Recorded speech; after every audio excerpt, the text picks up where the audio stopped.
Austatud kuulajad, minu nimi on Kristin-Liis Krass ja täna esitan ma teile ühe kõne.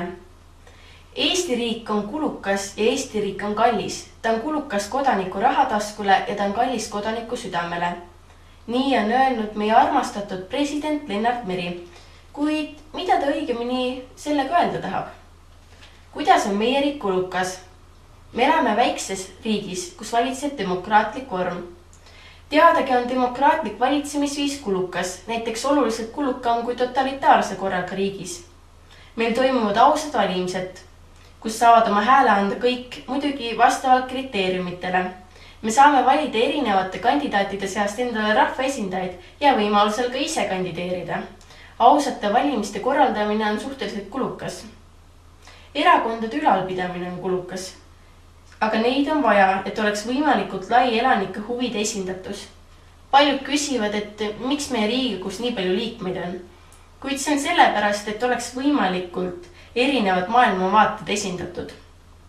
Endast lugupidaval riigil on välisesindused, mis on kulukad. Kulukas on meil kuulumine erinevatesse organisatsioonidesse ja abiprogrammidesse.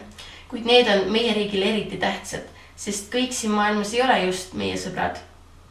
Kulukas on ka kaitseväe ülalpidamine ning selle olemasolu on meile samuti väga tähtis.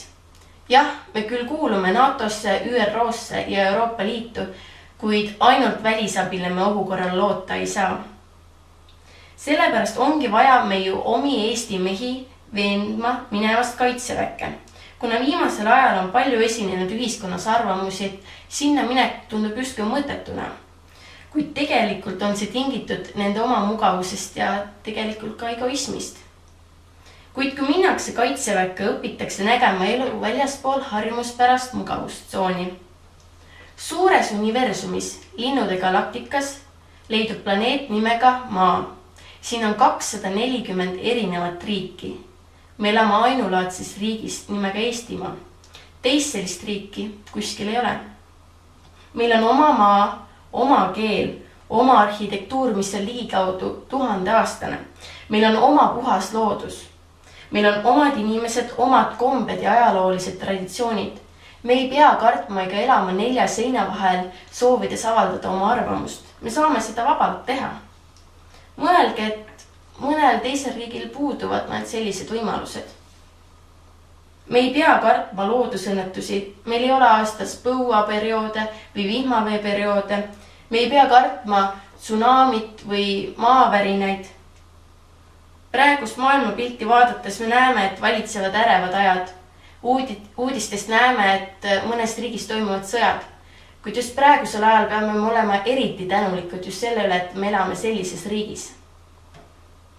Jah, igapäevaselt me küll ei mõtle sellele. Kuid unustame korra meie kõik igapäevaprobleemid ja pettumused.